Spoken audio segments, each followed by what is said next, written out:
This is my new bike. It's a Canyon Aeroad CFR and I absolutely love it, especially the iridescent sparkly paint, which looks fantastic. And naturally, I'm going to tell you all about it, go through all the details and features, what size it is, why I've set it up the way that I have, and also weigh it and do a Freehub sound check.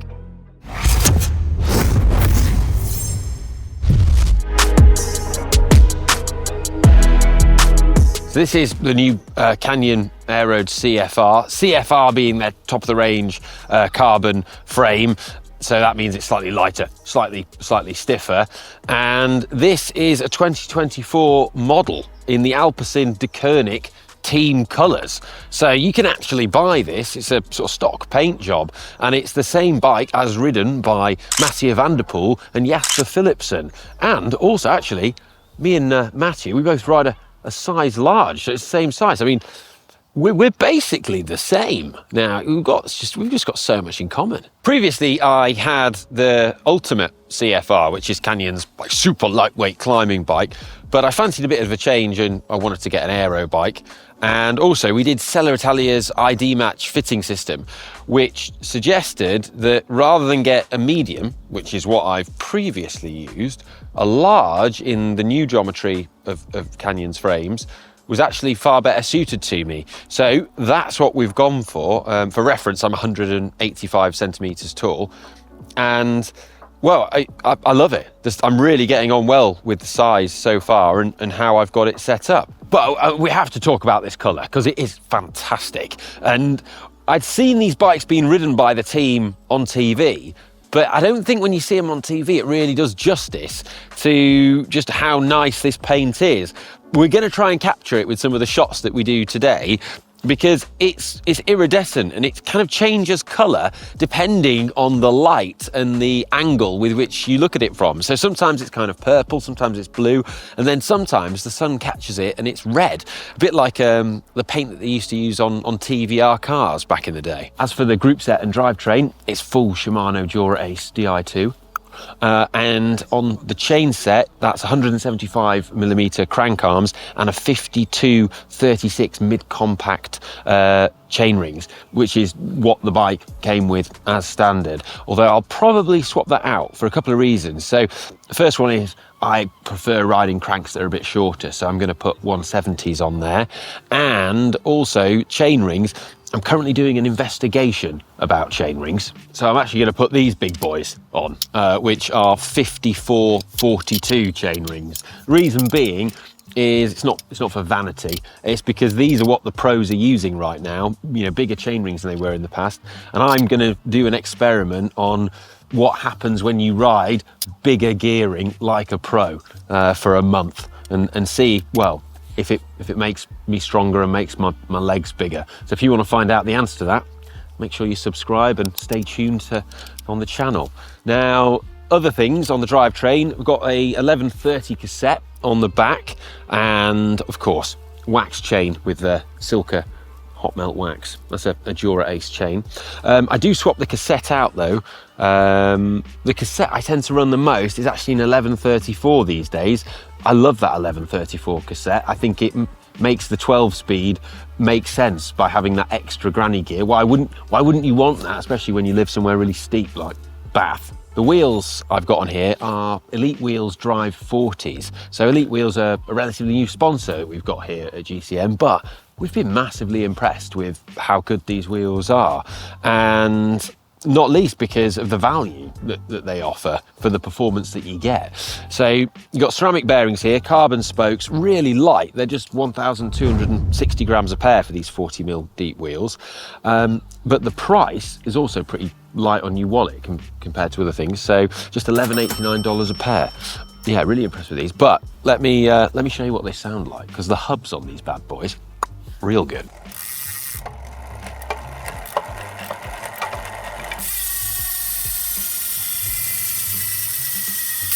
Look at that, not dragging at all. See, just staying put. No dragging it at all. So I've got these set up with 28mm Pirelli P0 SLs. They're measuring when I get verniers out at 29mm on here, so 21 mil internal width, and they're set up tubeless. So I'm pretty much running tubeless all the time now on pretty much all my bikes. So I'm using the SL because it's a slightly faster, lower rolling resistance version of the normal P0, but it still has really good puncture protection. I actually used these in the Tour de Station Ultimate mental ride, and there were gravel sectors in that. Didn't have a single puncture in 1,000 kilometers. So yeah, perfectly strong. I've also got 160 rotors on here, front and rear. That's actually what comes as standard on this bike. But I have run 140s in the past, particularly on, like, I've used it on the front because it saves a bit of weight, it's a bit more aero. I've seen Mathieu van der Poel using 140s, but in truth, I prefer to use 160s now. So you'll see 160s on most of my bikes, apart from time trial bike. The reason being is at my weight, which isn't that heavy, you know, I'm around 69 kilos, the 160s just last way longer than the 140s. And that is what Shimano recommends too. Some other cool little features that you've got on the bike is this one being the latest Aeroad, has the updated seat post clamp. So you may recall they used to have the seat post clamp at the back here, and they had that more flexible seat post. Now it's updated and it just clamps in at the top there. Another feature which you get on a lot of Canyon bikes, which if you don't have you've not had a Canyon before, you might not know, but it's a really cool thing, is the through axle lever is actually removable. So you get a through axle lever that you can attach either onto the front or the back. You can twist it round into the most aerodynamic orientation if you want to, and you can remove it as well. So if you're doing a race, or you know, you're wanting to make the bike lighter and just a bit more aero because it's not got that lever sticking out into the wind, you can remove it and take it off. But if you're doing like a training ride and you want the practicality of being able to quickly take your through axles in and out, you've got the lever tool ready there all the time. It's just a really cool little feature, because some bikes come with like permanently stuck on ones or none at all, and I don't know, I think that's really neat. So onto the cockpit. Now this is great. This is the size that's sort of specified by the ID Match bike fit. So I've got a 120 millimeter stem, and the width of the cockpit from the center of the hoods is 37 centimeters, so nice and narrow. And I've also angled my shifter hoods in a bit because, well, it's more aerodynamic, and all together now, the UCI has no jurisdiction here. Also, cool feature about this, which again, a lot of you will be aware of, but not everyone will. This cockpit's actually adjustable with respect to the width, so you can make it wider. This is on its narrowest setting, but there's two little Torx bolts underneath on either side, so you can pull it out. It also means that you can take the sides off, which makes it really easy for traveling with as well. The Wahoo mount I've got on here is pretty cool. That is made by Canyon, and it's 3D printed. So it's super lightweight, a lot lighter than a lot of other out front mounts you can get that are machined alloy. And it's really nice how the Wahoo just slots on there. I'm also, for those that are interested, running 15 mils of spacers on this. The bike fit did actually suggest run less than that, but I'm just trying that for now. It feels really good. So for now, sticking with it. As for the saddle, it's my favourite saddle of all time, which is the Selle Italia SLR Boost Superflow. So it's got the massive cutout in it. I just absolutely love this saddle. I get on really well with it. Put it on all my bikes. It's mint. There you go. Not much to say there. I'll do the saddle height though, and just show you that. I know some people are interested. So currently got it set at 76 centimeters. That'll go up by 5 mil if I drop the crank length by 5 mil. And as for the bottle cages, they're my trusty Topeak shuttle carbons. So these are like 20 grams each. And so they're not the light, you can get like lighter carbon bottle cages than that, but these ones are really reliable, really secure. Like I'd ever lose a bottle out of them. So some lighter ones, they can be a bit more flimsy. Also, if you're wondering what the little slots are in between the bottle cages here, this bottom one is a mount. If you've just got one bottle cage installed, you can mount it lower to be a bit more aero, and it actually comes with this little rubber grommet to stop water getting in. So that just goes in there like that, nice.